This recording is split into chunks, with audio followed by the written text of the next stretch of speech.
ಈ ಸೋದರರೇ, 14ನೇ ಎಪಿಸೋಡ್ ಮುಗಿದೋಯ್ತು. ಇವತ್ತು 15ನೇ ಎಪಿಸೋಡ್ ನಲ್ಲಿ ಪ್ರಾರಂಭ ಮಾಡೋಣ.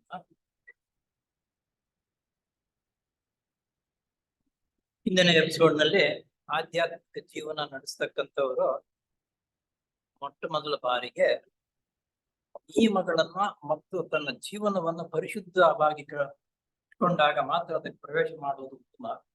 ಎರಡರಲ್ಲೂ ಕಾಲಿಡಬೇಕಂತ ಸಂಪಾದನೆನೂ ಬೇಕು, ಆಧ್ಯಾತ್ಮಿಕವೂ ಬೇಕು ಅಂದಾಗ ತುಂಬಾ ತೊಂದರೆ ಆಗುತ್ತೆ. ಹೇಗಿರ್ಬೇಕಪ್ಪ ಅಂತಂದ್ರೆ ಮಗುವಿನ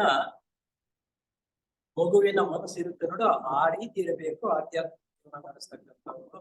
ಅದಿಲ್ಲದೆ ಹೋದ್ರೆ ಅದು ಸೇರುವುದಕ್ಕಿಂತ ಮಾಮೂಲಿಯಾಗಿರ್ತಕ್ಕಂಥದ್ದೇ ಉತ್ತಮ ಅಂತ ಸಲಹೆ ಕೊಡ್ತಾರೆ. ಅಷ್ಟಾಯ್ತು ಹಿಂದಿನದರಲ್ಲಿ. ಈಗ ಇತರೆ ಸಂಸ್ಥೆಗಳೊಡನೆ ಎಷ್ಟರ ಮಟ್ಟಿಗೆ ಸಹಕರಿಸಬಹುದು? ಈ ಸಾಫ್ಟ್ವೇರ್ ಸೊಸೈಟಿಯವರು ನಾವು ಇದನ್ನೇ ನಂಬಿಕೊಂಡು ಇರುವುದಕ್ಕಿಂತ ಈ ಸಾಫ್ಟ್ವೇರ್ ಸೊಸೈಟಿ ಏನ್ ಹೇಳ್ತಾರೆ, ಬೇರೆ ಸಂಸ್ಥೆನವ್ರು ಏನ್ ಹೇಳ್ತಾರೆ ಅಂತಕ್ಕಂಥದ್ದು ಬೇರೆ ಜನರು ಸೇರ್ತಕ್ಕಂಥವ್ರಿಗೆ ಗೊತ್ತಾಗ್ಬೇಕು. ಆದ್ರಿಂದ ಬೇರೆ ಸಂಸ್ಥೆಯಲ್ಲಿ ಕೆಲಸ ಮಾಡ್ತಕ್ಕಂಥವ್ರು ಆಧ್ಯಾತ್ಮಿಕ ಜೀವನ ಅವರು ಮಾಡೋದು, ಅವ್ರು ಹೇಳ್ತಕ್ಕಂಥದ್ದನ್ನ ಆವಾಗ ಬೇರೆಯವ್ರನ್ನ ಕರೆದು ಅವರ ಮನೋಭಾವ ಅವ್ರು ಯಾವ ರೀತಿ ಹೇಳ್ತಾರೆ ಅಂತಕ್ಕಂಥದ್ದನ್ನ ಜನರಿಗೆ ನಾವು ತಿಳಿಸ್ಕೊಡ್ತಕ್ಕಂಥದ್ದು ಅದನ್ನು ಮಾಡಬೇಕು ಅಂತ ಹೇಳ್ತಾರೆ. ಆದ್ರೆ ಬೇರೆ ಸಂಸ್ಥೆಯಿಂದ ಬೇರೆ ನಮ್ಮ ಸಂಸ್ಥೆಯವರು ಯಾವಾಗಲೂ ಬಂದಿರತಕ್ಕಂಥವ್ರು ಹೊಸಬರು ಸೇರಿದಾಗ ಇದೇನಪ್ಪ ಸಾಫ್ಟ್ವೇರ್ ಸೊಸೈಟಿಯಲ್ಲಿ ಥಿಯಾಸಫಿ ತತ್ವವನ್ನು ಬಿಟ್ಟು ಬೇರೆ ಎಲ್ಲವನ್ನೂ ಹೇಳ್ತಾ ಇದ್ದಾರೆ ಅನ್ನುವ ಭಾವನೆ ಬರುತ್ತೆ. ಆ ಭಾವನೆ ಬರುವುದಕ್ಕೆ ಮೊದಲೇ ಇವರು ಬೇರೆ ಸಂಸ್ಥೆಯಿಂದ ಬಂದಿರತಕ್ಕಂಥವ್ರನ್ನ ಅವರಿಗೆ ಮನವರಿಕೆ ಮಾಡಿಕೊಡುವುದು ಉತ್ತಮ ಅಂತ ಹೇಳ್ತಾರೆ. ಇತರೆ ಸಂಸ್ಥೆಗಳೊಡನೆ ಎಷ್ಟರ ಮಟ್ಟಿಗೆ ಸಹಕರಿಸಬಹುದು? ನಾವು ಎಲ್ಲಾದ್ರಲ್ಲೂ ಇರ್ತಕ್ಕಂಥದ್ದು ಒಂದೇ ದಾರಿ. ಆದ್ರೆ ಒಬ್ಬೊಬ್ರು ಒಂದೊಂದು ರೀತಿಯಲ್ಲಿ ಹೇಳ್ತಾರೆ. ಒಬ್ಬರ ಸ್ವಾರ್ಥದಿಂದ ತನ್ನ ಹೆಸರು ಬೇಕು ಅನ್ನೋ ಉದ್ದೇಶದಿಂದ ಹೇಳ್ತಾರೆ. ಈ ಸಾಫ್ಟ್ವೇರ್ ಸೊಸೈಟಿ ಸ್ವಾರ್ಥ ಬಿಟ್ಟು ತನಗೆ ಹೆಸರು ಬೇಕಾಗಿಲ್ಲ, ಭಗವಂತನ ಯೋಜನೆಯನ್ನು ನಾವು ಕೈ ಜೋಡಿಸಿ ಬೇರೆಯವರನ್ನ ಆ ದಾರಿಗೆ ತರಬೇಕು ಅನ್ನೋದು ನಮ್ಮ ಮುಖ್ಯವಾಗಿರ್ತಕ್ಕಂಥ ಉದ್ದೇಶವಾಗಿರುತ್ತೆ. ಬೇರೆ ಸಂಸ್ಥೆಯವರು ನಮ್ಮ ಹೆಸರು ಬರಬೇಕು, ನಮ್ಮ ಸಂಸ್ಥೆ ಒಳ್ಳೆ ಹೆಸರು ತರಬೇಕು, ನನಗೂ ಹೆಸರು ಬರಬೇಕು, ಹಣಕಾಸು ಸಂಪಾದನೆ ಮಾಡಬೇಕನ್ನುವ ದೃಷ್ಟಿಯಲ್ಲಿ ಅನೇಕರು ಇಟ್ಕೊಂಡಿರ್ತಾರೆ.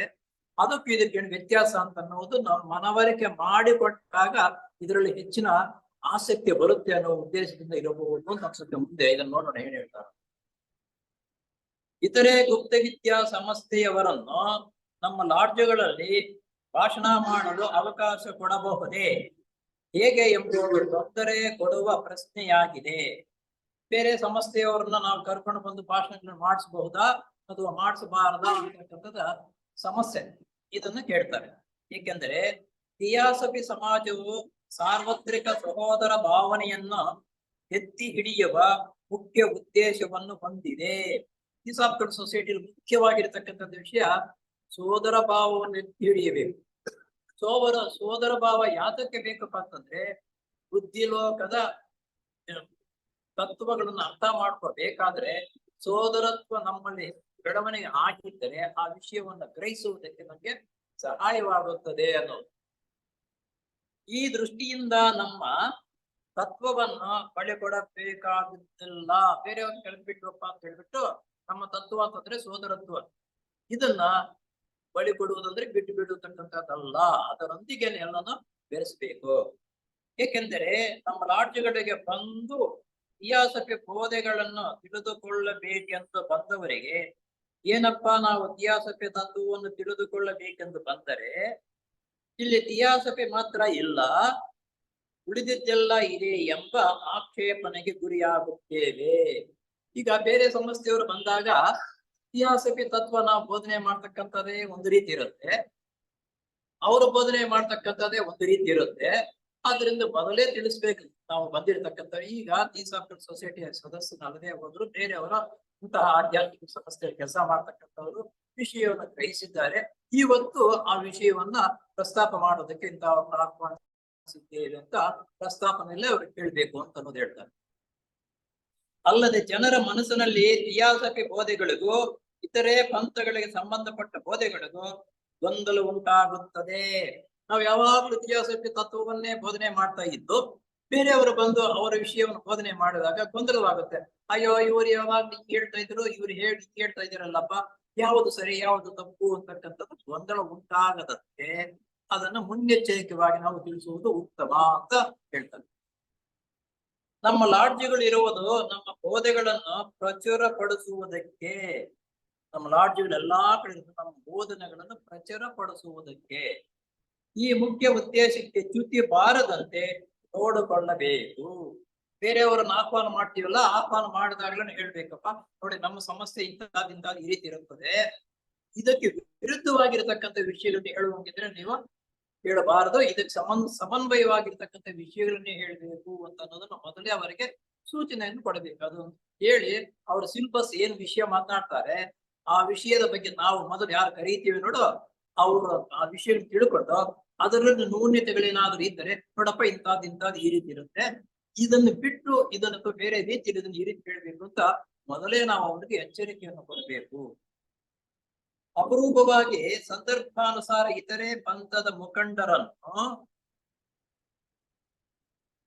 ಆಹ್ವಾನಿಸಿ ಅವರ ಭಾಷಣಗಳಿಗೆ ಏರ್ಪಡಿಸಬಹುದು. ಅದು ಬೇರೆಯವರನ್ನು ಭಾಷಣ ಮಾಡುವುದಕ್ಕೆ ಕರೆದು ಬಿಟ್ಟು ಅವರ ಭಾಷಣವನ್ನ ಮಾಡ್ಲಿಕ್ಕೆ ನಾವು ಏರ್ಪಾಟ್ ಮಾಡಬಹುದು, ಅದರಲ್ಲಿ ತಪ್ಪೇನಿಲ್ಲ.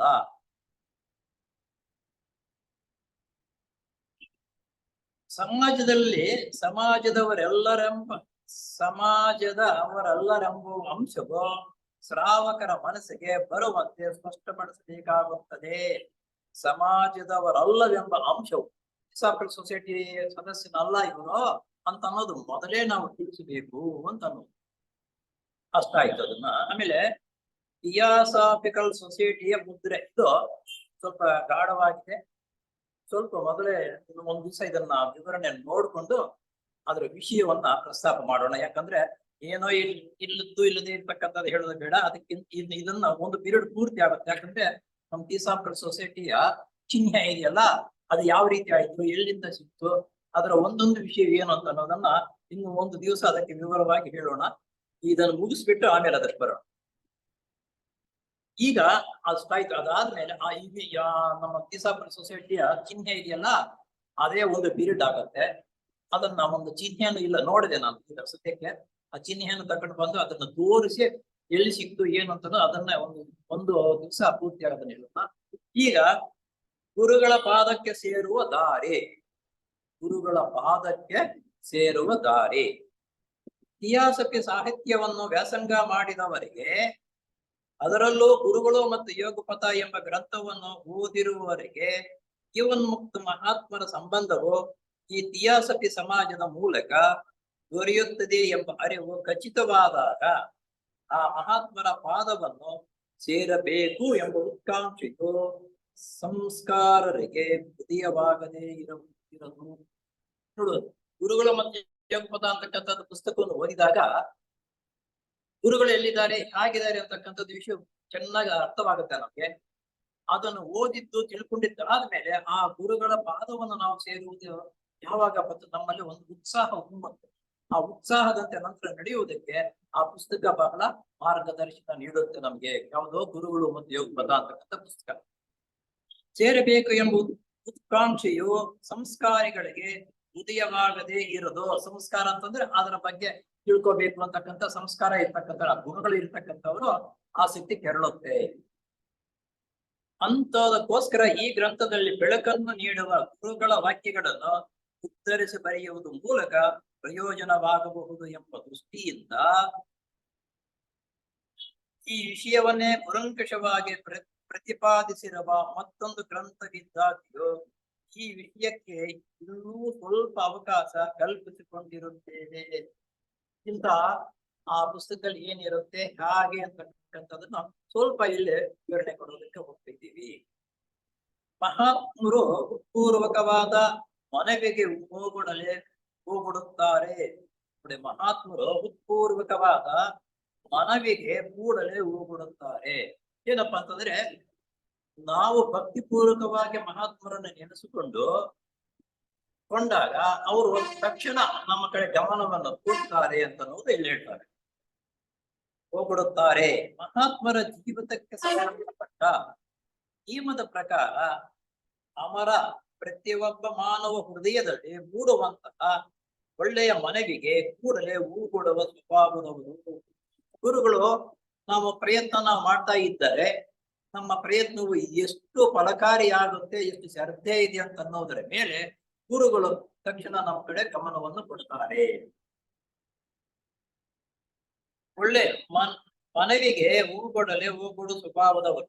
ಯಾರ್ಯಾರು ಅವರಿಗೆ ಪೂರ್ವಕವಾಗಿ ಮನವಿ ಮಾಡಿಕೊಳ್ಳುತ್ತಾರೆಯೋ ಅಥವಾ ಅದಕ್ಕಿಂತ ಹೆಚ್ಚಾಗಿ ಅವರ ಹೆಸರಿನಲ್ಲಿ ಮಾನವ ಕೋಟಿಗೆ ಸೇವೆ ಸಲ್ಲಿಸುತ್ತಾರೆಯೋ ಅಂತವರಿಗೆಲ್ಲ ಅವರಿಗೆ ಅರಿವಿರಲಿ ಇಲ್ಲದೆ ಇರಲಿ ಆ ಮಹಾತ್ಮರಿಂದ ಆಶೀರ್ವಾದವು ಬಂದೇ ಬರುತ್ತದೆ.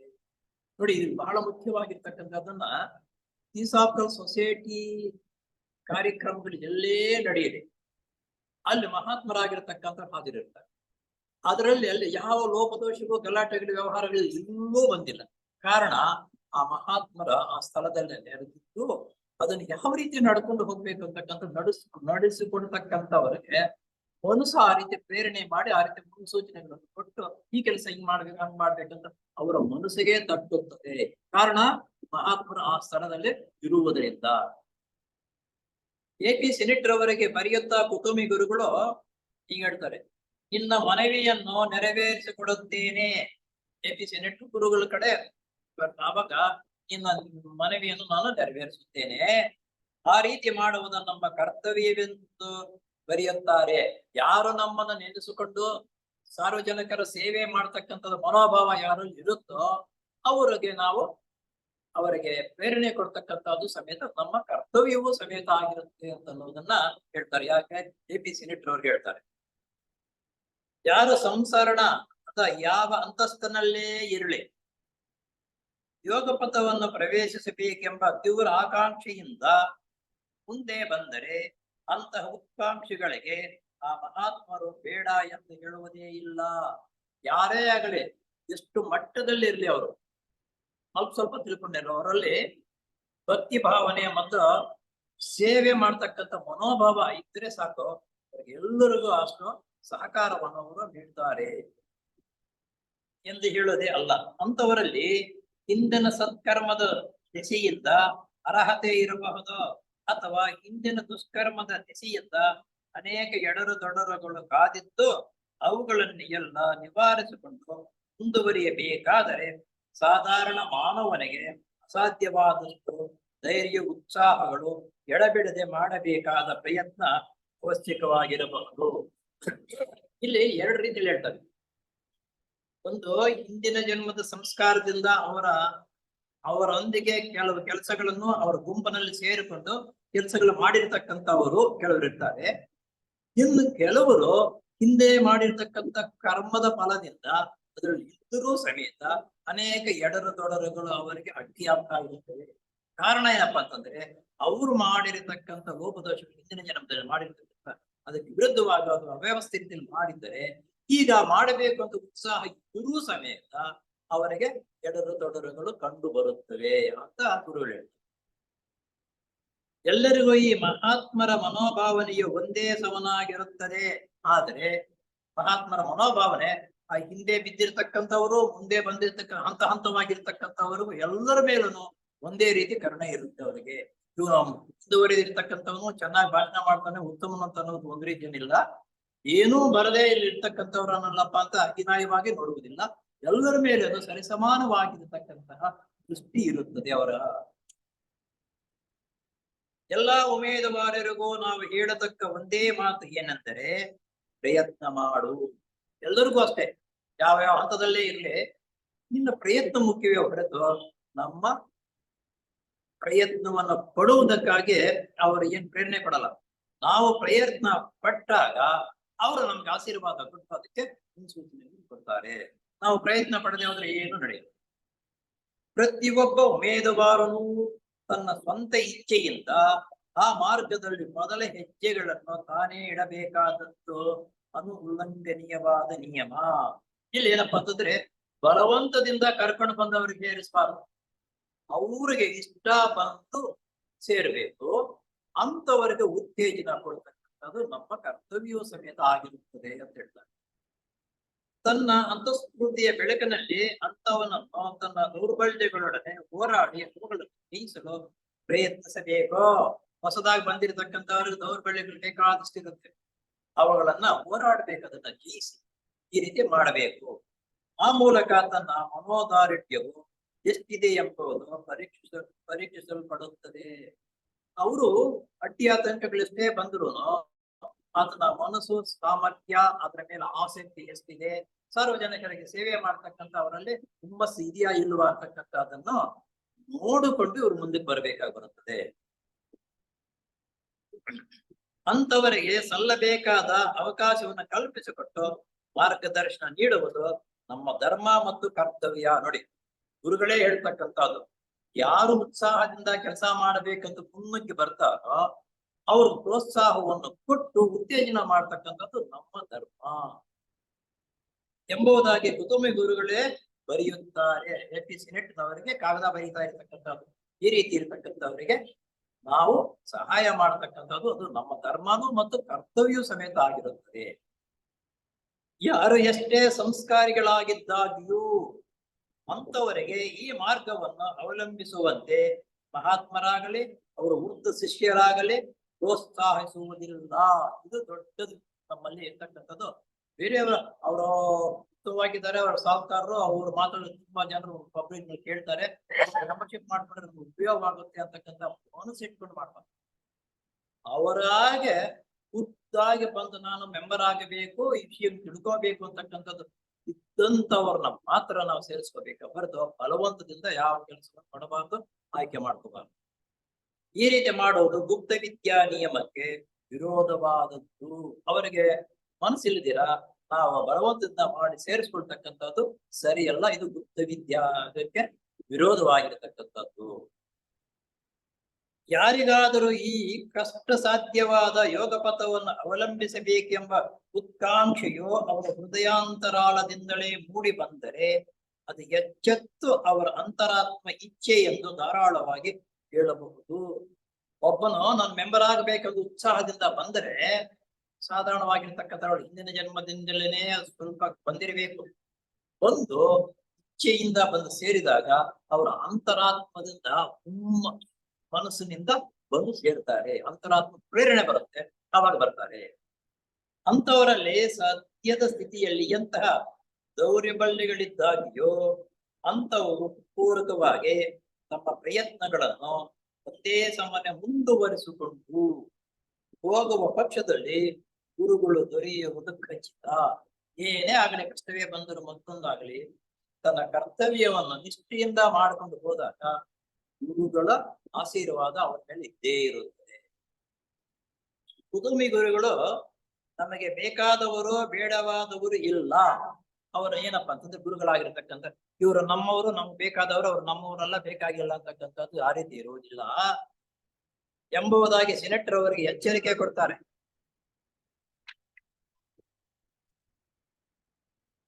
ಶಿಷ್ಯತ್ವಕ್ಕೆ ಸಂಬಂಧಪಟ್ಟ ನಿಯಮಗಳನ್ನು ಕುಟುಂಬಿ ಗುರುಗಳು ಎಷ್ಟೋ ವರ್ಷಗಳ ಹಿಂದೆಯೇ ಯೋಗಿ ಲೆಟ್ಪೀಟರ್ ಅವರಿಗೆ ಈ ಮುಂದೆ ಹೇಳುವಂತೆ ಬರೆದು ತಿಳಿಸಿರುತ್ತಾರೆ. ಯೋಗಿ ಲೆಟ್ಪೀಟರ್ಗೆ ಕುಟುಂಬಿ ಮಹರ್ಷಿಗಳು ಶಿಷ್ಯತ್ವವನ್ನು ಪಡೆಯಬೇಕಾದ್ರೆ ಯಾವ ನಿಯಮಗಳು ಆಗಿರಬೇಕು ಅಂತಕ್ಕಂಥದ್ದು ಬರೆದು ತಿಳಿಸಿರುತ್ತಾರೆ.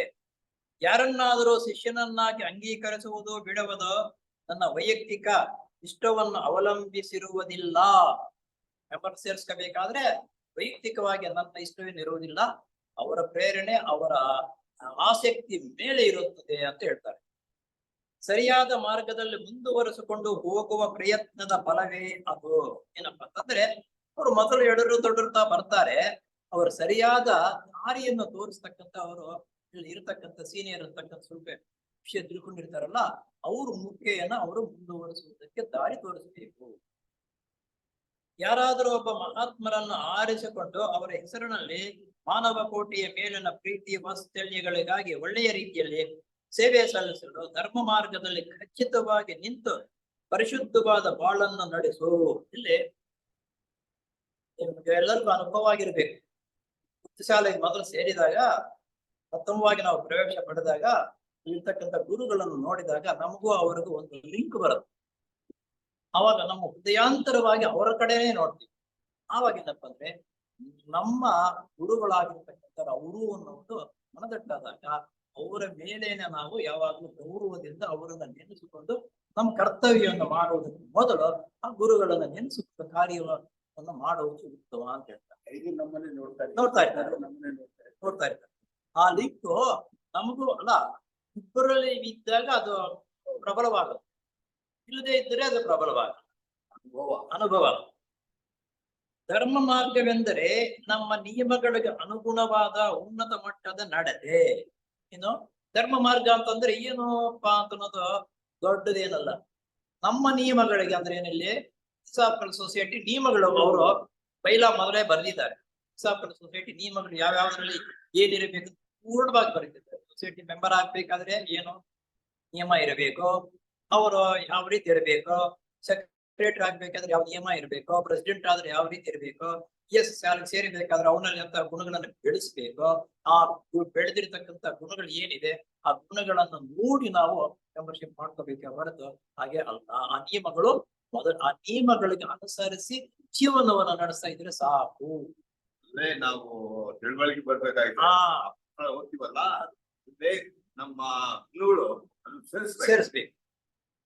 ನಿಸ್ವಾರ್ಥತೆ ಮತ್ತು ಪ್ರಾಮಾಣಿಕತೆಯಿಂದ ಕೂಡಿದ ಜೀವಿತವನ್ನು ಬಾಳು. ಇದು ಬಹಳ ಮುಖ್ಯ. ಹಿಂದಿನ ಪುಟದಲ್ಲಿ ಹೇಳಿದೆ, ನಮ್ಮಲ್ಲಿ ಪ್ರತಿಯೊಬ್ಬರಲ್ಲೂ ಇರುತ್ತೆ ಇದು. ಕೆಟ್ಟದ್ದು ಒಳ್ಳೆಯದು ಎಲ್ಲಾ ಗುಣಗಳು ಪ್ರತಿಯೊಬ್ಬರಲ್ಲಿ ಇರುತ್ತೆ. ಆದರೆ ತನ್ನ ಕೆಟ್ಟ ಗುಣಗಳನ್ನ ನಿಭಾಯಿಸಿಕೊಂಡಿದ್ದಾದ ಮೇಲೇನೆ ವ್ಯವಸ್ಥೆ ಬರಬೇಕು. ಇಲ್ಲದೆ ಹೋದ್ರೆ ತೊಂದರೆ ಆಗುತ್ತೆ ಅಂತ ಹೇಳ್ತಾರೆ. ಏನಪ್ಪಾ ಅಂದ್ರೆ ಎರಡು ಗುಣಗಳು ಇದಕ್ಕೆ ಬಂದಾಗ ನಾವು ಯಾವ ಗುಣಗಳ ಕಡೆ ಹೆಚ್ಚಿನ ಪ್ರೋತ್ಸಾಹ ನಮ್ಮ ಮನಸ್ಸಿದ್ರೆ ಆ ಗುಣಗಳು ವಿಶೇಷವಾಗಿ ನಮ್ಮಲ್ಲಿ ಬೆಳೆಯುತ್ತೆ. ಕೆಟ್ಟ ವ್ಯವಹಾರಗಳು, ಕೆಟ್ಟ ಗುಣಗಳು, ಕೆಟ್ಟ ವ್ಯವಹಾರಗಳೇ ನಮ್ಮಲ್ಲಿದ್ದಾಗ ಅವೇ ಜಾಸ್ತಿ ಪ್ರೋತ್ಸಾಹ. ಆವಾಗ ಅವನು ಇದ್ದದ್ದಕ್ಕಿಂತ ಕೆಡುಕಾಡ್ತಾನೆ. ಆದ್ದರಿಂದ ಇವನ್ನು ಅವಾಯ್ಡ್ ಮಾಡ್ಬೇಕು ಮೊದಲು ಅಂತ ಹೇಳು. ಎಡವಟ್ಟಾಗುತ್ತಿಲ್ಲದೆ ಹೋದ್ರೆ ನಿಸ್ವಾರ್ಥತೆ ಮತ್ತು ಪ್ರಾಮಾಣಿಕತೆಯಿಂದ ಕೂಡಿದ ಜೀವಿತವನ್ನು ಬಾಳಬೇಕು. ಯಾರೋ ಸದಸ್ಯನಾಗಿರ್ತಕ್ಕಂಥ ಇತರರ ಸೇವೆ ಸಲ್ಲಿಸುವಾಗ ನಿನ್ನನ್ನು ನೀನು ಪೂರ್ತ ಮರೆತು ಬಿಡಬೇಕು. ಸೇವೆ ಮಾಡ್ಬೇಕು ಅಂದ್ರೆ ಪೂರ್ಣವಾಗಿ ಮರೆತಾಗ್ತದೆ. ಈಗ ಕೆಲವು ವಿಷಯಗಳು ಯಾರಿಗೆ ಯಾವ ಕೆಲಸದ ಮೇಲೆ ಆಸಕ್ತಿ ಇರುತ್ತೋ ಆ ಕೆಲಸವನ್ನು ಮಾಡ್ತಾ ಇದ್ರೆ ಹಿಂದು ಮುಂದೆ ಟೈಮ್ ಎಷ್ಟಾಗುತ್ತೆ ಅಂತ ಅನ್ನೋದು ಜ್ಞಾಪಕ ಬರಲ್ಲ. ಆ ಕೆಲಸ ಆ ಮನೆಯವರು ಆ ಕೆಲಸನ ಮಾಡ್ತಾ ಇದ್ರೆ ಆ ಊಟನೂ ಇಲ್ಲ ಇದನ್ನೂ ಇಲ್ಲ, ತಪ್ಪಿಸ್ಬೇಕು, ಅಯ್ಯೋ ಊಟಕ್ಕೆ ಹೋಗ್ತಾಯ್ತು ಬರ್ತೀರಾ ಅಂತ. ಅದನ್ನು ಯಾವ ಆಸಕ್ತಿ ಇರುತ್ತೋ ಯಾವ ಕೆಲಸದ ಮೇಲೆ ಆ ಕೆಲಸ ಮಾಡ್ತಾ ಇದ್ರೆ ನಾವು ಪೂರ್ಣವಾಗಿ ಮರ್ತು ಹೋಗ್ತೀವಿ. ಹೀಗಿದ್ದ ಪಕ್ಷದಲ್ಲಿ ಆ ಗುರುಗಳು ನಿನ್ನನ್ನು ಶಿಷ್ಯನನ್ನಾಗಿ ಸ್ವೀಕರಿಸದೇ ಇರಲು ಸಾಧ್ಯವಿಲ್ಲ.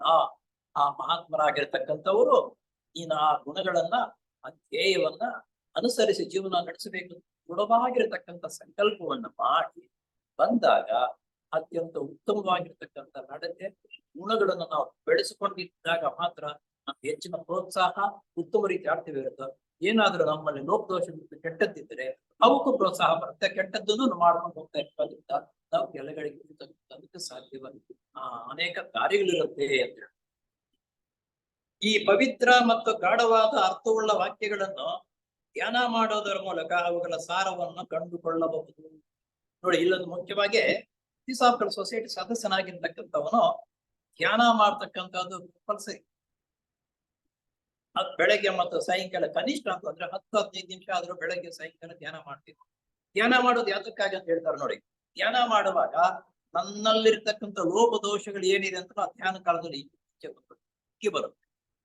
ಆಗ ಏನಾದರೂ ಮಾಡಿ ಗುರುಗಳನ್ನೊಂದಿಗೆ ಪ್ರಾರ್ಥನೆ ಮಾಡ್ತಾ ಇಂತಹ ಕೆಟ್ಟ ಗುಣಗಳನ್ನು ಅವಾಯ್ಡ್ ಮಾಡ್ತಕ್ಕಂಥ ಸಾಮರ್ಥ್ಯ ಶಕ್ತಿಯನ್ನು ಕೊಡುವಂತ ನಾವು ಕೇಳಿಕೊಂಡು ಅದೇ ರೀತಿ ಧ್ಯಾನವನ್ನು ಯಾವಾಗಲೂ ನಾವು ಮಾಡ್ತಾ ಇದ್ದರೆ ನಾವು ಒಳ್ಳೆಯ ಗುಣಗಳು ನಮ್ಮಲ್ಲಿ ಬೆಳವಣಿಗೆ ಆಗುವುದಕ್ಕೆ ದಾರಿ ತೋರಿಸ್ತಾರೆ. ಆ ದಾರಿಯಿಂದ ನಾವು ನಡೀತೀವಿ. ಒಂದನೇದು ಶಿಷ್ಯತ್ವವು ಹಿಂದಿನ ಸತ್ಕರ್ಮದ ಫಲ ಎಂದರೆ ಹಿಂದೆ ಸೇವೆ ಸಲ್ಲಿಸುತ್ತಿದ್ದವರ ಫಲಿತಾಂಶ ಮತ್ತು ಈಗಲೂ ಅದಕ್ಕಾಗಿ ಶ್ರಮವನ್ನು ಮುಂದುವರಿಸುವುದು ಅದರ ಸಹಜವಾದ ಲಕ್ಷಣ. ಶಿಷ್ಯತ್ವವು ಹಿಂದಿನ ಸತ್ಕರ್ಮದ ಫಲ. ಈ ಶಿಷ್ಯತ್ವವನ್ನು ಬರಬೇಕಾದ್ರೆ ಹಿಂದೆ ಯಾವುದೋ ಸತ್ಕರ್ಮವನ್ನ ಮಾಡಿದ್ದರಿಂದ ಈಗ ಅದರ ಫಲ. ಎರಡನೆಯದು, ಈಗ ಗುರುಗಳನ್ನು ಆರಿಸಿಕೊಳ್ಳುವಿಕೆಯೋ ಹಿಂದೆ ಅವರಿಗಾಗಿ ಸೇವೆ ಸಲ್ಲಿಸುವುದರ ಮೂಲಕ ಹೊಂದಿದ್ದ ಅವರ ಪರಿಚಯವನ್ನು ಅವಲಂಬಿಸುತ್ತದೆ.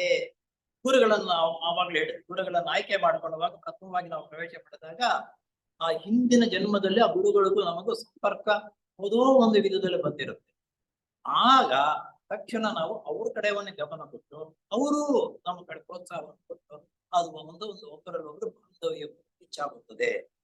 ಸಾಧಾರಣವಾಗಿ ಇದು ಶಾಖೆಗೆ ಸಂಬಂಧಪಟ್ಟ ಸಮಾನ ಪ್ರಕೃತಿ ಸ್ವಭಾವವನ್ನು ಅವಲಂಬಿಸಿರುತ್ತದೆ. ಶಾಖೆ ಅಂತಂದ್ರೆ 7 ಶಾಖೆಗಳು, ರೇಖೆಗಳು ಅಂತಾರೆ, ಶಾಖೆಗಳು ಅಂತಾರೆ. ಆ ಶಾಖೆಗೆ ಸಂಬಂಧಪಟ್ಟಿರ್ತಕ್ಕಂಥ ಮಹಾತ್ಮರಿಗೂ ನಾವು ಅದೇ ಶಾಖೆಯವರಾದಾಗ ಹೆಚ್ಚಿನ ಒಲವು ನಮ್ಗೆ ಒಬ್ಬರಿಗೊಬ್ಬರು ಸಹಕಾರ ಮತ್ತು ಪ್ರೇಮ ವಿಶ್ವಾಸ ಬೆಳೆಯುತ್ತದೆ. ಒಂದು ವೇಳೆ ಶಿಷ್ಯನು ಗುರುಗಳನ್ನು ಆರಿಸಿಕೊಳ್ಳುವುದರಲ್ಲಿ ತಪ್ಪು ಮಾಡಿದ್ದಾಗ್ಯೋ ಇಲ್ಲ. ಒಂದೊಂದ್ಸಲ ಕೆಲವು ದಿವಸ ಹೋದಾಗ ಇಂತಹ ಗುರುಗಳೇ ಅಂತ ಗುರುಗಳ ಕಡೆ ಹೆಚ್ಚು ಗಮನವನ್ನು ಕೊಡ್ತೀವಿ ನಾವು. ಕೆಲವು ದಿವಸ ಒಂದ್ 5-6 ತಿಂಗಳು ಒಂದು 5-6 ತಿಂಗಳು ಅಥವಾ 1 ವರ್ಷ ಆದ್ಮೇಲೆ ಬೇರೆಯವ್ರ ಕಡೆ ಗಮನ ಹೋಗುತ್ತೆ. ನಾವು ಅಲ್ಲೇ ಇರ್ತಕ್ಕಂಥ ಗುರುಗಳಿಗೆ ಬೇರೆಯವ್ರ ಕಡೆ ಗಮನ ಹೋಗುತ್ತೆ. ಹಾಗೆ ಆದ್ರೂ ನೀನು ಇದು ಮಾಡ್ತಕ್ಕಂಥದ್ದೆಲ್ಲ ಅಲ್ಲಿ ಇರ್ತಕ್ಕಂಥ ಗುರುಗಳು ಎಲ್ಲರಲ್ಲೂ ಒಂದೇ ರೀತಿ ಗುಣಗಳು ಹೊಂದಿರತಕ್ಕಂಥ ಇರ್ತಾರೆ. ಆದ್ದರಿಂದ ಆ ರೀತಿ ಆದ್ರೂ ಅನ್ನೋದೇನೋ ತಲೆ ಕೆಡಿಸ್ಕೊಳ್ತಕ್ಕಂಥ ಅಲ್ಲ ಮಾಡಬೇಕು. ಇಲ್ಲಿ ಇದ್ರಲ್ಲಿ ಬರ್ತಕ್ಕಂಥದ್ದು ಪೂರ್ಣವಾಗಿ ಗುಪ್ತ ಶಾಲಾ ಸಂಬಂಧಪಟ್ಟಿರ್ತಕ್ಕಂಥ ವಿಷಯಗಳೇ ಒತ್ತಿ ಹೇಳ್ತಾ ಇದ್ರು. ಹೇಳ್ತಾರೆ ನೋಡಿ ಇಲ್ಲ ಬದಲಾಯಿಸ್ಕೊಳ್ಳಿ. ಏಕೆಂದರೆ ಶ್ವೇತಋಷಿ ಸಮಾಜದ ಪ್ರಜ್ಞೆ ಎಲ್ಲವೂ ಸರಿಸಮಾನವಾಗಿರುವುದರಿಂದ ಶ್ವೇತಋಷಿ ಸಮಾಜದ ಎಲ್ಲರ ಪ್ರಜ್ಞೆ ಸರಿಸಮಾನವಾಗಿರುತ್ತೆ. ಅವರಲ್ಲಿ ಯಾರೋ ಒಬ್ಬರನ್ನು ಆರಿಸಿಕೊಂಡು ಅವರಿಗೆ ಭಕ್ತಿ ವಿಶ್ವಾಸದಿಂದ ಸೇವೆ ಸಲ್ಲಿಸುತ್ತಿದ್ದಾಗಿಯೋ ಪ್ರಜ್ಞೆ ಒಂದೇ, ವೈಶಿಷ್ಟ್ಯ ಬೇರೆ.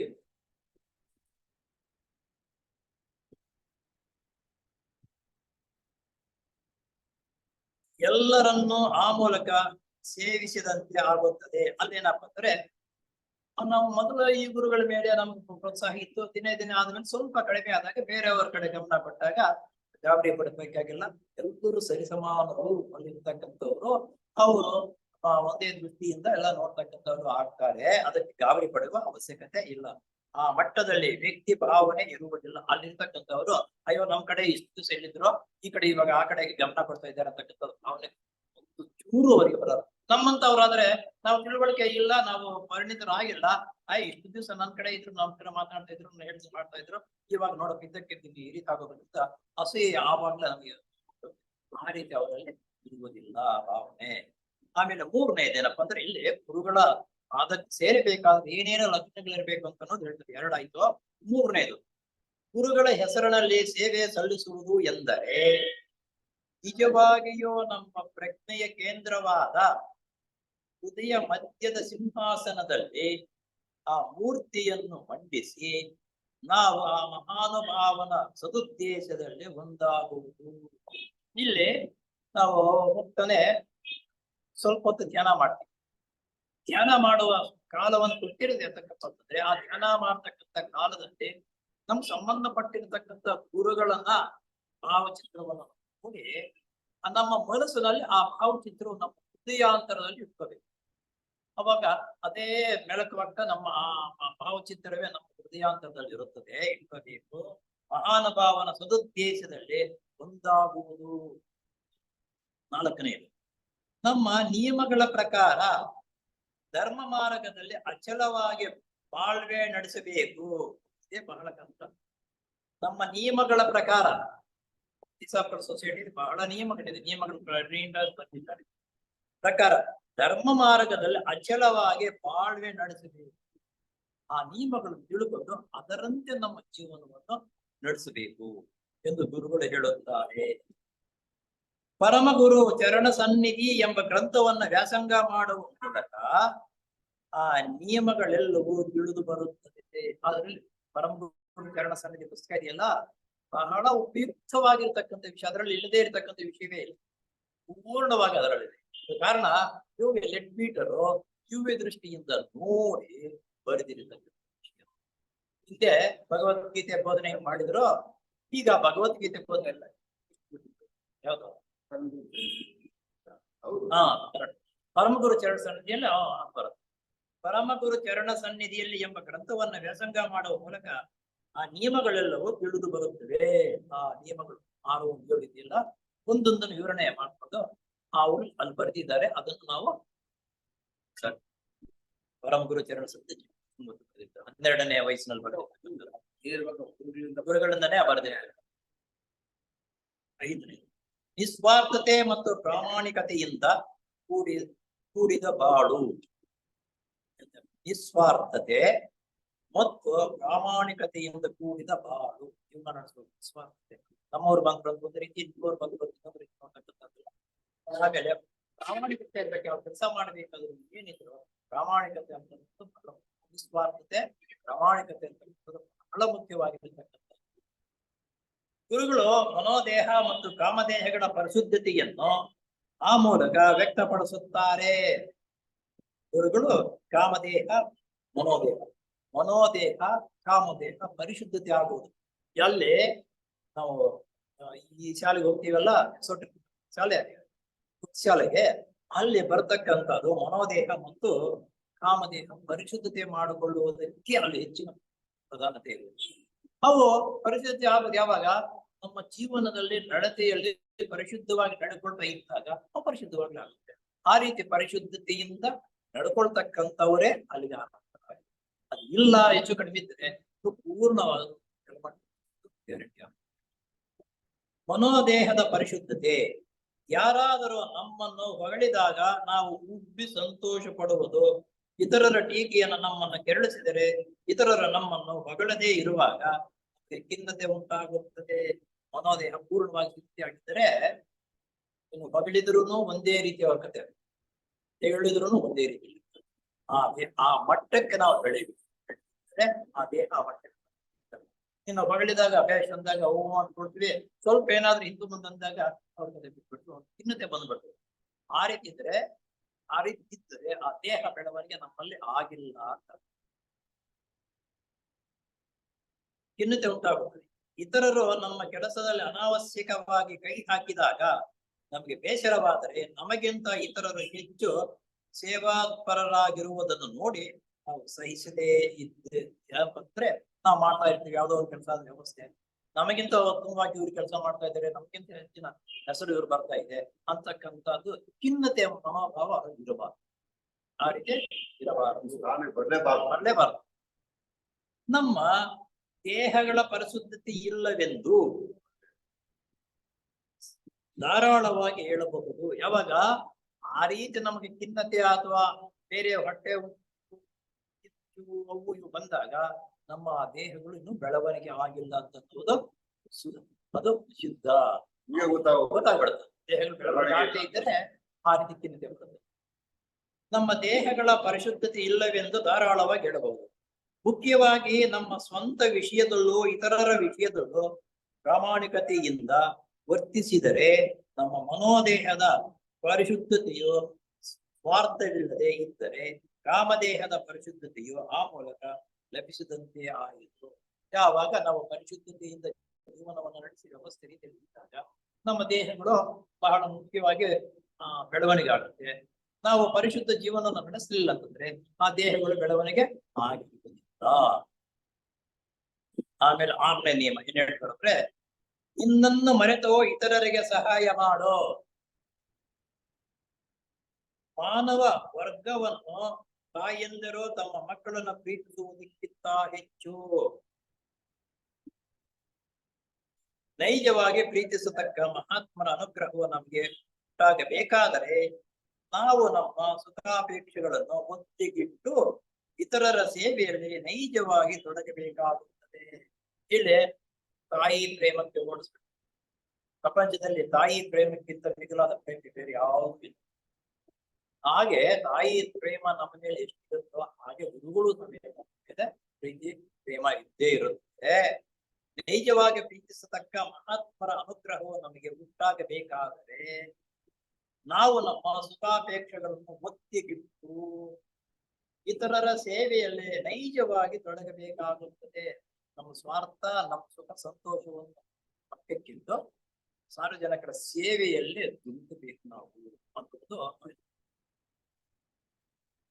ಸಾಧಕನಿಗೆ ಮೇಲ್ಕಂಡ ನಿಯಮಗಳು ಅಷ್ಟಾಗಿ ತೋರಬಹುದು. ಆ ರೀತಿ ಕಷ್ಟವಾಗಿ ತೋರುವುದು ನಮ್ಮ ದೇಹಾತ್ಮಕ್ಕೆ ಮಾತ್ರ. ಒಂದು ವೇಳೆ ನಮ್ಗೆ ಬೇರೆಯವರ ಬಂದಾಗ ಅಥವಾ ನಮ್ಗೆ ಆಗದೆ ಇರ್ತಕ್ಕಂಥವ್ರು ಬಂದಾಗ ನಮ್ಮನ್ನು ಹೊಗಳ್ತಕ್ಕಂಥವ್ರು ಬಂದಾಗ ಸಂತೋಷವಾಗ್ತಕ್ಕಂಥ ಕಷ್ಟವಾಗ್ತಕ್ಕಂಥದ್ದು ಅಂತಂದ್ರೆ ಆವಾಗ ಏನಪ್ಪ ಅಂದ್ರೆ ನಮ್ಮ ದೇಹಾತ್ಮ ಪೂರ್ಣವಾಗಿ ಬೆಳವಣಿಗೆ ಆಗದೆ ಇರುವಾಗ ಆ ರೀತಿ ಆಗುತ್ತೆ. ನಾವು ಯೋಗ ಪಥವನ್ನು ಜಯಪ್ರದವಾಗಿ ಅನುಸರಿಸಬೇಕಾದರೆ ನಾವು ದೇಹಾತ್ಮ ಭಾವನೆಯನ್ನು ತ್ಯಜಿಸಿ, ನೋಡಿ ನಾವು ಸುಖ ಜೀವನ ಅದಕ್ಕಿಂತಲ್ಲ ಆಧ್ಯಾತ್ಮಿಕ ಜೀವನವನ್ನು ಹಾದಿಯಲ್ಲಿ ನಾವು ಹೋಗಬೇಕಂದ್ರೆ ಈ ದೇಹಾತ್ಮ ನಮ್ಮ ಹತೋಟಿಯಲ್ಲಿ ಜಯಿಸಬೇಕು, ಕಂಟ್ರೋಲ್ ಮಾಡ್ಕೋಬೇಕು. ಅನುಸರಿಸಿ ದೇಹಾತ್ಮ ಭಾವನೆಯನ್ನು ತ್ಯಜಿಸಿ ನಾನು ನನ್ನದು ನನ್ನ ಸಂಸಾರ ಅಂತಕ್ಕಂಥದನ್ನ ಅದನ್ನ ಬಿಡಬೇಕು. ಅಂತರಾತ್ಮನೇ ನಾವು ಎಂಬ ದೃಷ್ಟಿಯಿಂದಲೇ ಸಾಧಿಸಬೇಕು. ಇದೆಲ್ಲ ಅಂತರಾತ್ಮ ಮುಖಾಂತರವೇ ಇಲ್ಲ ನಡೀತಾ ಇದೆ. ಅದರ ಕಡೆನೇ ಹೆಚ್ಚಿನ ಕೊಟ್ಟು ನಾವು ಜೀವನವನ್ನು ನಡೆಸಬೇಕು. ಆಗ ಯಾವುದು ಕಷ್ಟವಾಗಿ ತೋರ್ಪಟ್ಟಿಲ್ಲ, ಅವಾಗ ಯಾವುದು ಕಷ್ಟ ತರಲ್ಲ. ಒಂದು ವೇಳೆ ನಾವು ಆಧ್ಯಾತ್ಮಿಕ ಜೀವನಕ್ಕೆ ನಡೆಸುವುದಕ್ಕೆ ಬಂದಾಗ ಕಷ್ಟಗಳು ಬರತಕ್ಕಂಥದ್ದು ಸಹಜ. ಹೆಚ್ಚಾಗಿ ನೀನು ಎಷ್ಟು ಪರಿಶುದ್ಧತೆ ಆಗುವುದಕ್ಕೆ ಪ್ರಯತ್ನ ಪಟ್ರೆ ಅಷ್ಟು ಕಷ್ಟಗಳು ಬರತಕ್ಕಂತಹದ್ದು ಸಹಜವಾಗಿಯೇ ಬರುತ್ತೆ. ಕಾರಣ ಸೊಸೈಟಿ ಸದಸ್ಯರು ಎಲ್ಲರಿಗೂ ಇಲ್ಲ ಪರಿಶುದ್ಧತೆ ಹಾಗೆ ಹಿಂದಿನ ಜನ್ಮದ ಕರ್ಮವು ಬೇಗ ಸವಿಯಬೇಕಾದ್ರೆ ಇನ್ನು ಆ ಕರ್ಮಕ್ಕೆ ಇನ್ನು ಸೇರಿಸಿ ನಿನ್ಗೆ ಹೆಚ್ಚಿನ ಕಷ್ಟ ಪಡ್ತಾರೆ. ಆ ಕಷ್ಟ ಕೊಡುವುದರಿಂದ ಅನಿಪೇಷಂಟ್ ಹೇಳೋದಷ್ಟೇ, ನನಗೆ ಮುಂದಿನ ಜನ್ಮ ಅನ್ನೋದು ಬಂದ್ರೆ ಹಿಂದೆ ಬಂದಿರತಕ್ಕಂತ ಕಷ್ಟಗಳು ಇತ್ತಲ್ಲ ಅದಕ್ಕಿಂತ ಜಾಸ್ತಿ ಕಷ್ಟಗಳು ಬರುವಂಗಿದ್ರೆ ನಂತರ ಜನ್ಮವನ್ನು ತೆಗೆದುಕೊಳ್ಳೋದು. ಯಾಕಂದ್ರೆ ಅದರ ಅರಿವು ಅವ್ರಿಗೆ ಗೊತ್ತಾಗಿದೆ. ಕಷ್ಟಗಳು ಬರತಕ್ಕಂಥದ್ದು ನಮ್ಗೆ ಯಾಕಪ್ಪ ಅಂತಂದ್ರೆ ಪರಿಶುದ್ಧತೆ ಆಗ್ಬೇಕು. ನಾವು ಹೋಗುತ್ತೆ ಅದು ಆ ರೀತಿ. ತಿಸಾಪಲ್ ಸೊಸೈಟಿ ಸದಸ್ಯನಾಗಿರ್ತಕ್ಕಂಥವನು ಆಧ್ಯಾತ್ಮಿಕ ಅರಿತಿರತಕ್ಕಂಥವರಿಗೆ ಕಷ್ಟಗಳು ಬಂದ್ರೆ ಖುಷಿಯಾಗಿ ಅದನ್ನ ಅನುಭವಿಸ್ತಾರೆ. ಬೇರೆಯವರಾದ್ರೆ ಏನೋ ಸ್ವಲ್ಪ ಕಷ್ಟ ಬಂದ್ರೆ ಅಯ್ಯೋ ಅಂತ ನೆನೆಸ್ಕೊಂಡು ಬೇರೆ ಅವ್ರಿಗೆ ಹೇಳ್ಕೊಂಡು ತನ್ನ ದುಃಖವನ್ನು ಇಮ್ಮಡಿ ಮಾಡ್ತಾರೆ. ಆಗ ಯಾವುದು ಕಷ್ಟವಾಗಿ ತೋರುವುದಿಲ್ಲ, ಆ ರೀತಿ ಮನಸ್ಸು ನಿರ್ಮಲವಾಗಿರ್ತಕ್ಕಂಥ ಕಷ್ಟ ಬಂದಿದ್ದಕ್ಕಾಗೆ ಅಂತನ್ನೋದು ಪೂರ್ಣವಾಗಿ ನಮ್ಗೆ ಗೊತ್ತಾದರೆ ಯಾವತ್ತು ಬೇಜಾರು ಬರುವುದಿಲ್ಲ ನಮ್ಗೆ. ಕುತುಂಬಿ ಗುರುಗಳು ಒಬ್ಬ ವಿಜ್ಞಾನಿಗೆ ಹೀಗೆ ಹೇಳುತ್ತಾರೆ, ನಮ್ಮ ಗುರಿಯೋ ನಿಮಗೆ ಗೊತ್ತಿರಬೇಕು. ಅದರ ಬೆಳಕಿನಲ್ಲಿ ದಿನಚರಿ ಜೀವಿತವನ್ನು ನಡೆಸುವಾಗ ಅಸಾಧ್ಯ ಎಂಬ ಮಾತನ್ನು ಗುಪ್ತವಿದ್ಯೆಯ ನಿಘಂಟಿನಿಂದ ಅಳಿಸಿ ಹಾಕಬೇಕು. ಯಾರಿಗೆ ಹೇಳ್ತಕ್ಕಂಥದ್ದು ಒಬ್ಬ ವಿಜ್ಞಾನಿ. ವಿಜ್ಞಾನಿಗಳು ಆಧ್ಯಾತ್ಮಿಕ ವಿಷಯಕ್ಕೂ ಸ್ವಲ್ಪ, ಯಾಕಂದ್ರೆ ವಿಜ್ಞಾನದವರ ಕರಾರವಕ್ಕಾಗಿ ತಿಳುವಳಿಕೆ ಬಂದಿರ್ತಕ್ಕಂಥ ಪ್ರಯೋಗದ ಮುಖಾಂತರ ತೋರಿಸಿದ್ರೇನೆ ಅವ್ರನ್ನ ನೋಡ್ಕೊಳ್ಳೋದು. ವಿಜ್ಞಾನಿ ಆಧ್ಯಾತ್ಮಿಕ ಜೀವನ ಅಂತಕ್ಕಂಥ ನಾವಿಂಗ ಒಂದು ಗುರುಗಳು ಒಂದು ದೊಡ್ಡವರು ಹೇಳಿರ್ತಕ್ಕಂಥದ್ದು ನಿಜಾಂಶ ಹೀಗೆ ಇದೆ ಹೀಗೆ ಇರ್ತಕ್ಕಂಥ ನಂಬಿಕೆ ಅನುಭವದ ಮೇಲೆ ನಂಬಿಕೆ ಬರುತ್ತೆ. ಸಾಧಕನು ತನ್ನ ಪ್ರಯತ್ನಗಳ ಪರಂಪರೆಯಲ್ಲಿ ಬೇಸರವನ್ನು ಕಾಣದಿದ್ದರೆ ಎಲ್ಲಾ ವಾಸ್ತವಾಂಶಗಳು ಶಿಖರ ಪ್ರಾಯವಾದ ಆತ್ಮವನ್ನು ಕಂಡುಕೊಳ್ಳುತ್ತಾನೆ. ಏನಾದರೂ ಆಧ್ಯಾತ್ಮಿಕ ಜೀವನಕ್ಕೆ ಬಂದಾಗ ಕೆಲವು ಸಂಘಟನೆಗಳು ಘಟನೆಗಳು ತನಗೆ ಪ್ರಾಪ್ತವಾಗುತ್ತೆ. ಅವನು ಧೈರ್ಯವಾಗಿ ಸಹಿಸಿ ಅದರಂತೆ ಮುಂದಕ್ಕೆ ನಡೆದಾಗ ಏನಾಗುತ್ತೆ, ವಾಸ್ತವಾಂಶಗಳಿಗೂ ಶಿಖರ ಪ್ರಾಯವಾದ ಆತ್ಮವನ್ನು ಕಂಡುಕೊಳ್ಳುತ್ತಾನೆ. ಆತ್ಮ ಶಿಖರದಲ್ಲಿ ತಿಳ್ಕೊಳ್ತಾನೆ. ಮೇಲ್ಕಂಡ ಮಾತುಗಳ ಮೂಲಕ ಗುರುಗಳು ನೀಡಿರುವ ಬೆಳಕಿನಲ್ಲಿ ಅವಿಶ್ರಾಂತವಾಗಿ ಶ್ರಮಿಸೋಣ. ಈ ರೀತಿ ಗುರುಗಳು ಹೇಳಿರ್ತಕ್ಕಂಥದ್ದು ನಿಯಮಗಳು ಏನಿದೆ 5 ಈ 6 ನಿಯಮಗಳನ್ನು ನಾವು ಪಾಲನೆ ಮಾಡ್ತಾ ಧೈರ್ಯವಾಗಿ ಕೆಲಸಕ್ಕೆ ಮಾಡ್ತಾ ಇದ್ದಾಗ ನಾವು ಮೇಲ್ಕಂಡ ಮಾತುಗಳ ಮೂಲಕ ಗುರುಗಳು ನೀಡಿರುವ ಬೆಳಕಿನಲ್ಲಿ ಅವಿಶ್ರಾಂತವಾಗಿ ಶ್ರಮಿಸೋಣ. ಅವಿಶ್ರಾಂತ ಅಂದ್ರೆ ಏನೋ ಸ್ವಲ್ಪ ಹೊತ್ತು ಕೆಲಸ ಮಾಡಿದ್ರೆ ಅಯ್ಯೋ ನನ್ಗೆ ಆಯ್ತಪ್ಪ ಸುಸ್ತಾಯ್ತಪ್ಪ ನನ್ಗೆ ಬೇಡ ಅಂತಕ್ಕಲ್ಲ. ಆ ರೀತಿ ಯಾವಾಗ ಶ್ರಮ ಪಡಬೇಕು. ಮಹಾತ್ಮರಿಗೆ ಬೇಕಾದವು ಅಲ್ಲಿ ಈಗ ಗುರುಗಳ ಸೇವೆ ಮಾಡಬೇಕಾದ್ರೆ ಎಂತ ಲಕ್ಷಣಗಳಿರಬೇಕು ಅನ್ನೋದು ಹೇಳಿ. ಈಗ ಮಹಾತ್ಮರಿಗೆ ಬೇಕಾದವರು ಆ ಮಹಾತ್ಮರಿಗೆ ಎಂತವರು ಬೇಕು ಅಂತ ಅನ್ನೋದು ನಮ್ಮ ಇದ್ರಲ್ಲಿ ಯಾರಿಗೆ ಮಹಾತ್ಮರ ನೇತೃತ್ವದಲ್ಲಿ ಲೋಕ ಕಲ್ಯಾಣ ಕಾರ್ಯದಲ್ಲಿ ಕೆಲಸ ಮಾಡಲು ಆಸಕ್ತಿ ಇರುತ್ತಿದೆಯೋ, ಲೋಕ ಕಲ್ಯಾಣದಲ್ಲಿ ಕೆಲಸ ಮಾಡಬೇಕಂತ ಆಸಕ್ತಿ ಯಾರಿಗಿರುತ್ತೋ ಅಂತವರೆಲ್ಲರೂ ಗುರುಗಳಿಗೆ ಬೇಕಾದವರು. ಸ್ವಾರ್ಥವನ್ನು ಬಿಟ್ಟು ಸಾರ್ವಜನಿಕರ ಸೇವೆ ಮಾಡ್ತಕ್ಕಂಥದ್ದು ನಿಸ್ವಾರ್ಥತೆಯಿಂದ, ನನಗೆ ಹೆಸರು ಬೇಕು ಅನ್ನುವ ಮಟ್ಟದಲ್ಲ, ನಿಸ್ವಾರ್ಥದಿಂದ ಸಾರ್ವಜನಿಕ ಸೇವೆ ಮಾಡ್ತಕ್ಕಂಥ ಸಾಮರ್ಥ್ಯ ಯಾರಿರುತ್ತೋ ಅಂತವರೆಲ್ಲರೂ ನಮಗೆ ಬೇಕು. ಏಕೆಂದರೆ ಒಬ್ಬ ಹೊಸದಾಗಿ ಅವರ ಶಿಷ್ಯತ್ವವನ್ನು ಪಡೆದರೆ ಮಾನವೀಯತೆಯ ಹಿತದೃಷ್ಟಿಯಿಂದ ಮತ್ತೊಂದು ಪ್ರಜ್ಞಾ ಕೇಂದ್ರವು ಅವರಿಗೆ ದೊರೆತಂತಾಯಿತು. ಇಲ್ಲಿ ನೋಡಿ ಬಹಳ ಮುಖ್ಯವಾಗಿರ್ತಕ್ಕಂಥಂದ್ರೆ ಮಾನವ ಜನಾಂಗದಲ್ಲಿ ಯಾರಾದರೂ ಒಬ್ಬರು ಪ್ರಜ್ಞೆ ಬೆಳೆಸಿಕೊಂಡು ನಿಸ್ವಾರ್ಥ ಸೇವೆಯಿಂದ ಮಾಡ್ತಕ್ಕಂಥವರು ಒಬ್ಬನು ಸಿಕ್ಕಿದರೆ ಅವರ ಪ್ರಜ್ಞಾ ಕೇಂದ್ರವು ಅವರ ಮುಖಾಂತರ ಬೇರೆ ಜನರಿಗೆ ಹರಡುವುದಕ್ಕಾಗಿ ಅವನ ಮಧ್ಯಸ್ಥಿಕೆ ಆಗ್ತಾನೆ. ಇಲ್ಲದೆ ಹೋದ್ರೆ ಅವರೇ ಗುರುಗಳೇ ಬಂದು ಬೇರೆಯವರು ಬಂದು ಮಾಡಕ್ಕಾಗಲ್ಲ. ಆ ಸೇವೆ ಮಾಡ್ತಕ್ಕಂಥ ಮನೋಭಾವ ಯಾರಾದ್ರೂ ಒಬ್ಬರು ಸಿಕ್ಕಿದ್ರೆ ಇನ್ನೊಂದು ಕೇಂದ್ರವು ನಾವು ತೆರೆದಂತೆ ಆಗುತ್ತೆ. ಅದಕ್ಕೆ ತಿಸಾಪಲ್ ಸೊಸೈಟಿಯಲ್ಲಿ ಎಲ್ಲೇ ಆಗ್ಲಿ ಹೊಸ ಸೊಸೈಟಿ ಸ್ಥಾಪನೆ ಮಾಡಬೇಕು ಅಂದ್ರೆ 5 ಜನ ಮೆಂಬರ್ಗಳಾದ ಅದೊಂದು ಸೊಸೈಟಿನ ಸ್ಥಾಪನೆ ಮಾಡುವುದಕ್ಕೆ ಅವರು ಪರ್ಮಿಷನ್. ಯಾಕಂದ್ರೆ ಅಂತವ್ರು ನೋಡಿ ಗುರುಗಳು ಯಾರಾದ್ರೂ ಒಬ್ಬರಿದ್ರೆ ಸಾಕು ನಮ್ಮ ಕೇಂದ್ರವನ್ನು ಸ್ಥಾಪನೆ ಮಾಡ್ತೀನಿ ಅಂತಂದ ಮೇಲೆ ಸೊಸೈಟಿ ಕೇಂದ್ರ ಮಾಡಬೇಕಂದ್ರೆ ಒಂದು 5 ಜನ ಅಂದ್ರೆ ಸಾಕು ಸೊಸೈಟಿನ ಪ್ರಾರಂಭ ಮಾಡಬೇಕು ಅಂತ ಹೇಳ್ತಾರೆ. ಹಿತದೃಷ್ಟಿಯಿಂದ ಮತ್ತೊಂದು ಪ್ರಜ್ಞಾ ಕೇಂದ್ರವು ಅವರಿಗೆ ದೊರೆತಂತಾಯಿತು ಎಂದರೆ ಪರಮಾತ್ಮನಿಗೆ 1000 ತಲೆಗಳು. ಇಲ್ಲಿ ಪುರುಷ ಸೂಕ್ತಿಯಲ್ಲಿ ಬರ್ತಕ್ಕಂಥದ್ದನ್ನು ವಿವರಣೆ ಕೊಡ್ತಾರೆ. ಏನಂದ್ರೆ ಪರಮಾತ್ಮನಿಗೆ 1000 ತಲೆಗಳು 1000 ಕಣ್ಣುಗಳು ಎಂದು ಪುರುಷ ಸೂಕ್ತದಲ್ಲಿ ವರ್ಣಿಸಿರುತ್ತಾರೆ. ಸಹಸ್ರಾರ್ಥ ಇದು ಬರ್ತಲ್ಲ ಆ ಪುರುಷ ಸೂಕ್ತಿಯಲ್ಲೇ 1000 ಕಣ್ಣುಗಳು ಅಂದ್ರೆ ದೇವರದ ಕಣ್ಣಲ್ಲ, ಇಂತಹ ಕೇಂದ್ರವಾಗಿರ್ತಕ್ಕಂಥ ಒಬ್ಬೊಬ್ಬಂದು ಅವರ ದೇವತೆ. ಅವರ ಮಾಡ್ತಕ್ಕಂಥ ಕಾರ್ಯ ಕೆಲಸಗಳ ಕೈಗಳು ಕಾಲುಗಳು ಈ ರೀತಿಯ ಸಹಸ್ರಾರು ಅವ್ರಿಗಿದೆ ಅಂತಂದ್ರೆ ಅಂತ ಕೇಂದ್ರದಲ್ಲಿ ಒಬ್ಬೊಬ್ಬನು ಇದ್ದಾಗ ಅವರಿಗೆ ಆ ಸಹಾಯವಾಗುತ್ತೆ, ಆ ಕೆಲಸವನ್ನು ಮಾಡಿಸುವುದಕ್ಕೆ ಸುಲಭವಾಗುತ್ತೆ ಅಂತ ಆ ಪುರುಷ ಸೂಕ್ತಿಯಲ್ಲಿ ಬರತಕ್ಕಂಥ ವಿವರಣೆ. ಇದರ ಅರ್ಥ ಒಂದು ದೇಹಕ್ಕೆ 1000 ಚರಣಾದಿಗಳು ಆಯಗಳು ಎಂದೆಲ್ಲ. ಯಾಕಂದ್ರೆ ರಾವಣನಿಗೆ 10 ತಲೆಗಳು 20 ಕೈಗಳು ಇದ್ದಿದ್ದಕ್ಕೆ ರಾಕ್ಷಸನೆಂದು ಆತನನ್ನು ಕರೆಯುತ್ತಾರೆ. ಇಲ್ಲಿ ಒಂದು ಜೋಕ್ ನಮ್ಮ ರಾಜಪ್ಪನವರು ಬರೆದಿರ್ತಕ್ಕಂಥದ್ದು. ರಾಮನಾಸ್ವರ ಅಂತಂದ್ರೆ 10 ತಲೆಗಳಿತ್ತು 20 ಕೈಗಳಿದ್ರೆ ಅವನ ರಾಕ್ಷಸ ಆಗ್ತಾ ಇದ್ದಾರೆ. ಇಲ್ಲಿ ಸಹಸ್ರಾರು ಕೈಗಳು 1000 ಕಣ್ಣುಗಳು ಅಂತಂದ್ರೆ ಎಂತ ರಾಕ್ಷಸ ಇರ್ತನೋ ಅಂತ ಅನ್ಸ್ಕೊಳ್ತೀವಲ್ಲ, ಹಾಗಲ್ಲ. ಅದನ್ನು ರಾಮನಾಸ್ವರ 10 ತಲೆಗಳೇನು ಇರಲಿಲ್ಲ. ಈ ರೀತಿಯ ಒಂದು ದೇಹಕ್ಕೆ 1000 ತಲೆ 1000 ಕಣ್ಣು ಮುಂತಾದ ಅವಯವಗಳಿದ್ದರೆ ಪರಮಾತ್ಮನ ಬೆಡಂಭೂತ ರಾಕ್ಷಸನಾಗುತ್ತಿದ್ದ. ಹಾಗಲ್ಲ, ಪರಮಾತ್ಮನು ಒಬ್ಬ ವ್ಯಕ್ತಿಯಲ್ಲ. ಯಾರು ಪರಮಾತ್ಮನ ದೈವಿಕ ಸ್ವಭಾವಕ್ಕೆ ಹೂಗೊಟ್ಟು ಇಡೀ ಜಗತ್ತಿನ ಕಲ್ಯಾಣಕ್ಕೆ ಸಂಬಂಧಪಟ್ಟ ಆತನ ಸಂಕಲ್ಪದಲ್ಲಿ ಒಂದಾಗಿ ಕೆಲಸ ಮಾಡುತ್ತಿರುತ್ತಾರೆಯೋ ಅಂತವರ ದೇಹಗಳ ಮೂಲಕ ಪರಮಾತ್ಮನೇ ಕೆಲಸ ಮಾಡುತ್ತಾನೆ. ನೋಡಿ, ಯಾರ ನಿಷ್ಕಲ್ಪಶವಾದ ಮನಸ್ಸಿನಿಂದ ಸೇವೆ ಮಾಡ್ತಕ್ಕಂಥ ಸಾಮರ್ಥ್ಯ ಯಾರು ಇರುತ್ತೋ ಅವ್ರ ಮುಖಾಂತರ ಆ ಕೆಲಸಗಳನ್ನು ಮಾಡ್ತಾರೆ ಭಗವಂತ. ಸಾವಿರಾರು ಜನ ಕೋಟ್ಯಾಂತರ ಜನರಲ್ಲೇ ಅವ್ರ ಮುಖಾಂತರ ಆ ಕೆಲಸವನ್ನ ಮಾಡಿಸ್ತಾರೆ. ಈ ದೃಷ್ಟಿಯಿಂದ ಮಾತ್ರ ಅಂತವರ ದೇಹಗಳೆಲ್ಲವೂ ಆತನವೇ. ಅಲ್ಲಿಗೆ ಇಷ್ಟು ಯಾರೋ ಸೇವೆ ಮಾಡಬೇಕು ಅಂತ ನಿಷ್ಕಲ್ಪಶವಾದ ಮನಸ್ಸಿನಿಂದ ಉತ್ತಮವಾಗಿರತಕ್ಕಂಥ ನಡತೆಗಳಿಂದ ಯಾರು ಇರ್ತಾರೋ ಅವ್ರ ಮುಖಾಂತರ ಅವರ ಸೇವೆಯನ್ನು ಮಾಡುವುದಕ್ಕೆ ಉತ್ತೇಜನವನ್ನು ಕೊಡ್ತಾರೆ. ಅವ್ರ ಮುಖಾಂತರ ಅವರ ಕೆಲಸ ಮಾಡೋದಕ್ಕ 1000 ಕಣ್ಣುಗಳು 1000 ಕೈಗಳು ಅವರದೇ ಅಂತನ್ನುವುದು ಆ ಪುರುಷಿಯ ಅರ್ಥ. ಹೀಗೆ ಗುರುಗಳು ಕೂಡ ಈಶ್ವರನ ಪ್ರಜ್ಞೆಗೆ ಒಂದು ಕೇಂದ್ರವಾಗಿ ಕೆಲಸ ಮಾಡುತ್ತಿರುವುದರಿಂದ ಆ ಗುರುಗಳೂ ಸಮೇತ ಈಶ್ವರನ ಪ್ರಜ್ಞೆಯ ಒಂದು ಕೇಂದ್ರವಾಗಿ ಅವರು ಕೆಲಸ ಮಾಡ್ತಾ ಇದ್ದಾರೆ. ಆ ಕೇಂದ್ರಕ್ಕೆ ನಮ್ಮಲ್ಲಿ ಇಲ್ಲಿ ಜನರ ಆ ನಿಸ್ವಾರ್ಥ ಸೇವೆಯನ್ನ ಮಾಡ್ತಕ್ಕಂಥ ಜನರು ಸಿಕ್ಕಿದಾಗ ಅದೇ ಕೆಲಸವನ್ನು ಈ ಸ್ಥೂಲ ಲೋಕದಲ್ಲಿ ಕೆಲಸ ಮಾಡಿಸುವುದಕ್ಕೆ ಸಾಧ್ಯವಾಗುತ್ತದೆ.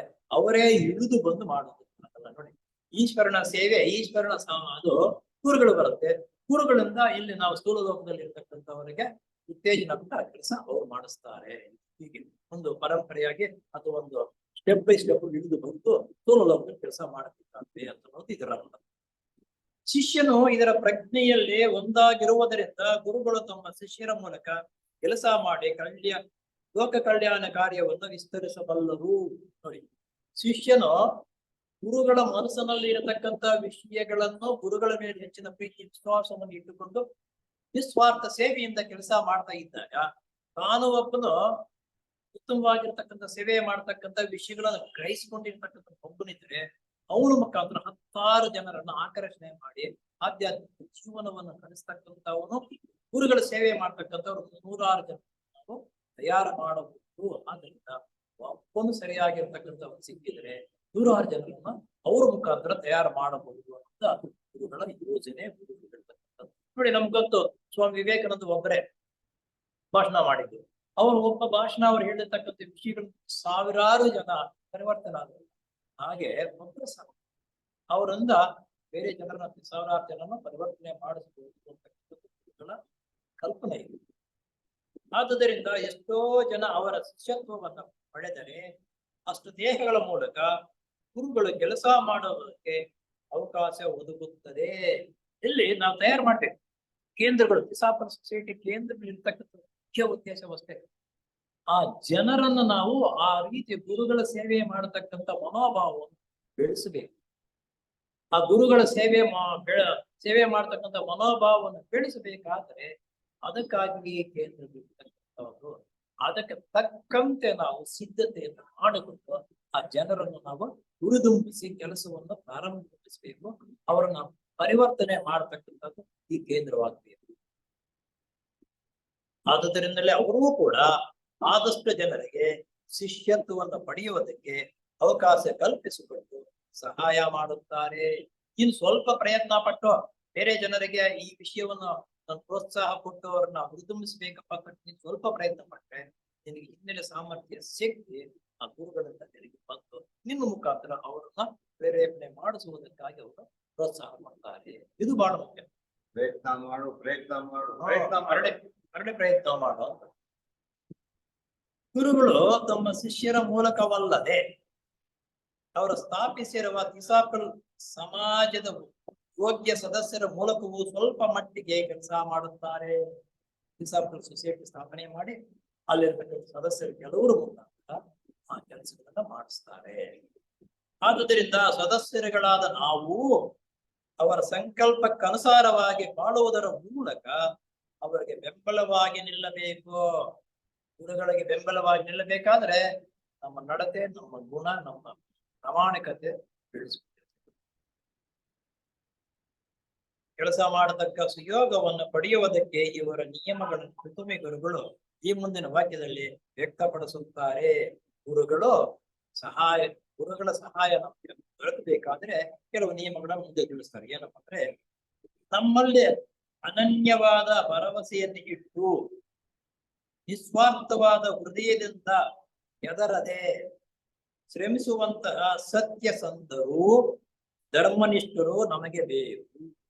ಎಂತವರು ಗುರುಗಳ ಶಿಷ್ಯರು ಆಗಬೇಕಾದ್ರೆ ಇಂತಹ ಗುಣಗಳನ್ನು ನಾವು ಬೆಳೆಸ್ಬೇಕು. ಏನಪ್ಪಾ ಅಂತಂದ್ರೆ ಎಂತವ ಅಂದ್ರೆ, ನಮ್ಮಲ್ಲಿ ಅನನ್ಯವಾದ ಭರವಸೆ ಇಟ್ಟು ನಿಸ್ವಾರ್ಥವಾದ ಹೃದಯದಿಂದ ಸೇವೆ ಮಾಡು. ಆಮೇಲೆ ಶ್ರಮಿಸುತ್ತಿರುವ ಸತ್ಯಸಂಧರು, ಇದು ಬಹಳ ಮುಖ್ಯ. ಸತ್ಯಸಂಧರು, ಸತ್ಯದ ರೀತಿಯಲ್ಲಿ ಜೀವನವನ್ನು ನಡೆಸ್ತಕ್ಕಂಥ ಸತ್ಯಸಂಧರು ಬೇಕು. ಮಾತು ಸುಳ್ಳಾಡಬೇಕು. ಧರ್ಮನಿಷ್ಠರು, ಧರ್ಮದರಲ್ಲಿ ಹೆಸರುವಾಸ ಆಗಿರ್ತಕ್ಕಂಥ ಯಾರ? ಧರ್ಮರಾಜ. ಇಂತಹ ಸಂದರ್ಭದಲ್ಲೂ ಅವರ ಧರ್ಮವನ್ನು ಬಿಡ್ತಾ ಇರಲಿಲ್ಲ. ನಮಗೆ ಬೇಕು ಅಂತವರು, ನಮಗೆ ಬೇಕು.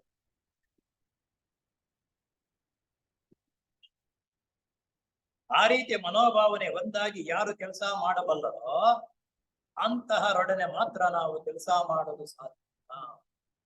ನೋಡಿ, ಕೆಲವರು ವಿಷಯವನ್ನು ಹೇಳಿದಾಗ, ಭಾಷಣವನ್ನು ಮಾಡ್ತಾ ಇರುವಾಗ ಆಸಕ್ತಿ ನಮ್ಮಲ್ಲಿ ಕೆರಳು, ನಾನು ಇಂಥದ್ರಲ್ಲಿ ಬರಬೇಕಪ್ಪ, ನಾನು ದುಡಿಬೇಕು, ನಾನು ಸೇವೆ ಮಾಡಬೇಕು ಅಂತ ಹುಮ್ಮಸ್ಸು ಬರುತ್ತೆ. ಯಾಕಂದ್ರೆ ಅವರಲ್ಲಿ ಇರ್ತಕ್ಕಂಥ ಧರ್ಮನಿಷ್ಠೆ, ಸತ್ಯ ಅವನ್ನ ಕೆರಳಿಸಿ ಅವನಲ್ಲಿ ಇರ್ತಕ್ಕಂಥದ್ದನ್ನ ಅವನ ಹತ್ತಿರಕ್ಕೆ ಹೋಗಿ ಎದೆಗೆ ಕಟ್ಟುವ ರೀತಿಯಲ್ಲಿ ಆ ಮಾತುಗಳ ಉಚ್ಚುತ್ತೆ. ಆವಾಗ ವಿಕಾಸವಾಗ್ತಾನೆ.